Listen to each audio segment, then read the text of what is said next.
Mimamuni akwaba eba Melodies Podcast YouTube channel so na asem asema chese meka se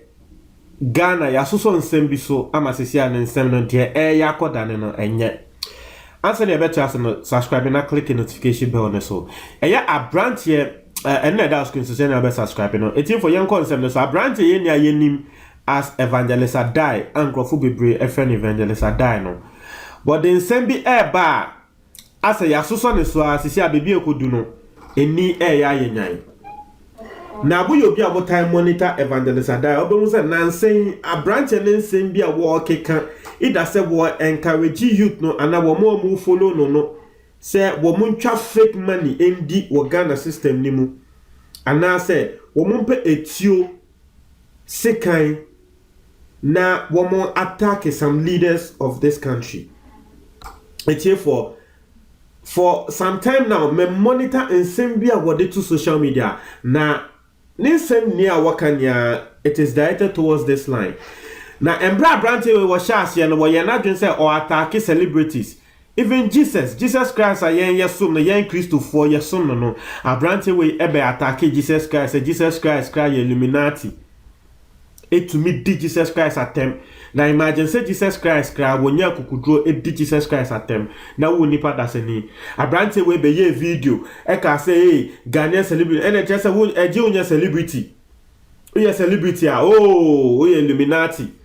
Ebony ni wo Ghana for suna branch way ashe white or no de ni aje. Say ebony na we no oh Illuminati nti ono de ni aje. Just say ebony papa obi a wo di areho ebe keka nsem to ne so. Abranti we can say masamoba kaya kwame despite group of companies wo blood donation annually wo mo ye ebedane nsem bebre because abranti we be yes sa annual donation no sikedro and rituals and kwame despite to the moja na ekoye na funny enough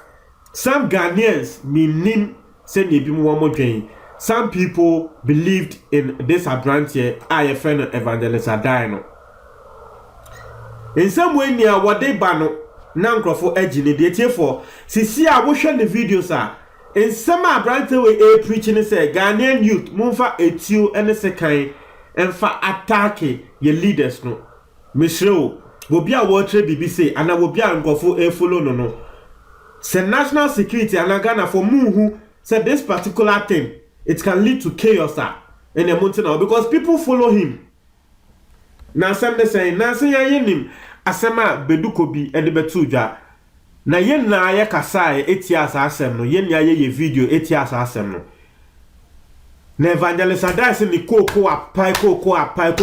se Evangelist Adai asembe na obuefu hu se a eye ne ya se asante form be ma mumfa etio ene sekan enko eye bedukobi so enko boni tio enku ne ye na me say hey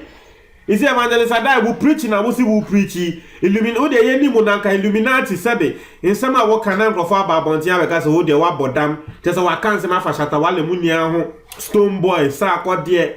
Ekufuado munia Mahama mu Rollins Otumfo just say penyi ben na branch we in kasantia na ye na me ya because a branch we me no na ko school ba ko meneno ene etina hall baako Unity Hall aye friend konti wo KNUST enti me hu se sebe wo bi edimbo asem say na me ya because he is affiliated to my hall and my school my alma mater asem we ya sisi abrante we di atudwa ene se youth ne monfa socks shemuti sa socks na Roberts ne she wo muti amudi ko bokro no osi monfa bi shemuti enfa helmet shemuti na monkum Ghanaian leaders no. Now it has been a message I will preaching and saying very hard message I will preaching na me wo audio bi wa ha say me bo achero wo kan afa beduko bi un se monko beduko bi so monko na sorry I see, just a walk canoe, just a woman follow no, was shot as a walk or more can say, woman go to a tune in Yamano. Just a bit more to a tune, can almost send the pictures, no, Emano. So a tune also young got on the Akoto. And I say, more to a tune, we are then a more sending me WhatsApp pictures. Move a tune, Juma. Not to say, I dare Branty we did, but no yan shiny year, it's here for yan shiny year, and there are some ever brain, our Ghana has said. Indirectly, this guy is inciting the youth there. Media mechanic and bravo by I was one of the first people who saw him. That time, no one shared that in your views, no one shared any followers, sir. Now, me man share that for my junior man because now me them say, oh, wait there, Ghana for Bebuegu. But enough emotion, the social media engagement, the social media engagements, social YouTube not trending, Facebook not trending. Me say, who can share comments, the wood name. Now, who can say, brand here way, send them go for baby do at them no. Me say, what is going on in this country? And then I also our Ghana. A branch way ma will be your followers or believe in the teachings. The bogus teachings that were training and go be believing in him. And then shall branch away. Sisi a de what can say you think sorry faith you and go bumping for no munkuomo. Et here for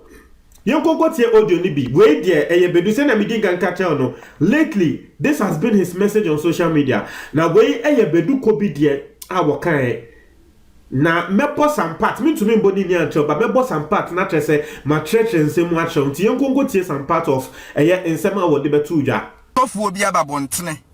ebedidi Ghana fo ma nyina tem titiu eni kumasefo ema asantefo ma titiu ena bedu kobi edidi wono ma tem free ene mehu se kumasefo mrante ne se mo kasa kekekekekeke de na semo ye basa enti mu kumasefo mnante a mugu akra asantefo mnante a mugu akra no kumasefo ma munye safe what you say once wonim sankra fo ndo mu tiri mo den to yi o mu free mu quick wonim sa wonim de o mu tiri mo den to yi o mu free mu quick kumasefo se de ni ano den ena munim ye etiefo enya ni nani o but mutie we ya wo se afiance we hu se Kumasi branch here na Kumasi branch here no dede na moye twese mwate na ho ma sofo edi momba atem mutumi nya sofo na hwe dede na moye obi baka se into audio we na wo ka se o hye nkrofo se wo munkokun eye pastor no etiefo enye ni nani na bebi a wo ka se wo monfa eye kotoku ana wo monfa short enhye omuti enhye helmet enfa etio enkopte eye sofo no ni ti enfri so no mebebo acho na nyaso na tie se nipa daseni ebeba online ebe yusu internet yeni ni se internet so kasa wo so a eko viral ebe yusu internet ehye nkrofo se na bo bia asisi nkrofo e follow no a wo nankasa eka wo audio we ya mebebo acho mu se nkrofo atotio no etio na afa so ka se nkrofo nkoto no nkrofo ato e ma afa wo mo send the pictures no tese wo si ni bu efukra etio no munim se mo fa nyehwe ade na mo send me pictures se mo akototio no tese obe delete o mo create ni WhatsApp group mo tiefo anya easy o de yanko no yanko tiaso me challenge kumasefo mnante a motia kra no do something now munya bibi nkyere sofo no obi abala ma mukutakuta tuo wala no so na tuo tenta amaforo ho sema ya already no why already anya me na abeka chem so why already ankurafo na wo mo tata wo no mo se wabrabo no wo mo ha uhia socks tichiri uti na se helmet ne kokuno me Ghana fo ma munye safe me challenge kumasefo mnante a motia kra no do something now munya bibi nkyere sofo no obi abala ma mukutakuta tuo wala no so na tuo tenta amaforo ho sema ya already no why already anya me na abeka chem so why already ankurafo na wo mo tata wo no mo se wabrabo no wo mo ha uhia socks tichiri uti na se helmet ne kokuno me Ghana fo ma munye safe chefo what said your kind na every day evangelist die na me nim say some friend evangelist die every day a branch we the followers na ti ase say so mo hu e chiro omo a leaders na wo Ghana ha say no omo hu chiro omo a politicians asofo Illuminati for our man crofo egiedi say ende Ghana de wo be ye a wo Illuminati no just a Ghana de nye say wo ye pe abrantie be ba bontia ka so Illuminati just a man crofo agia tum na what the notion be to go foot trim say one more brain because of politicians into what say one more fast socks and show muti just the politicians and the pastors no one fast socks and show muti na one go kuomo send your audio na me boy ya wa what say no sa pepepe no kan ho into what say one more fast socks and show muti na one go bo beduko bitio na me ya se Ghana ya soso nsem bi so ama sisi a ade a abrante we preach ye youth no any sisi a de o preach ye youth no any se wo mo fa etio me say na no am say last month or say last 2 months or shall say wo draw mo videos bi say wo mo traffic currency entu mo mundi na say sa fa de nyama bone kwa na wo draw mo nyama bone wo bia wo say moment of truth moment of enlightenment you can say be enlightenment there na say yes what say nipa dream and they say they would assume ebe she nipa trimu hey ya so masa ya so abrante we so say they other beni na for man mo bra nyina sa enkrofo bi amama bragu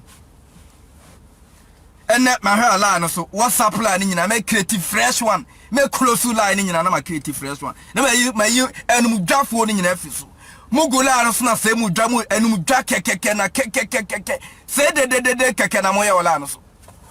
de ne comment ya kefie ene ye nyane se de na moye keke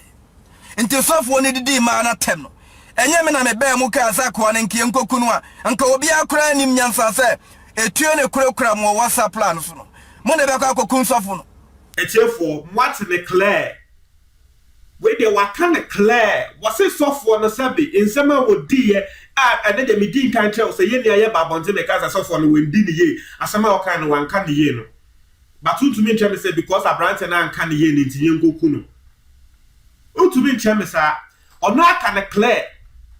waka ne clear say enyo no ene ka tell mo say mo nkokun sofo na ka tell say etuo na mo dey tell no say mo akototu no mukita kwa na no tiklo be yimo fi WhatsApp group ni na tell say obese mo kokun sofo no say mo tumi nku ne dia wo be yimo fi WhatsApp group mu etiefo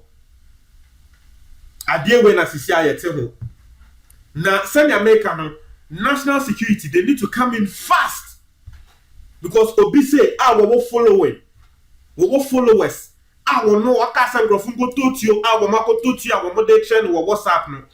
that should even tell you say at least say nye ye nakra sabe ngrofo bi wo ho wo mo dey unji ni di na se ngrofo bi ji udi na wo poison mu say ya etiefo me de be dey ato Ghana say ye hwe bibi ye abrantie we ya soso ne so sisi abedi e kono e ya tinkensen mesremu yenye bibi mfa ho me da ase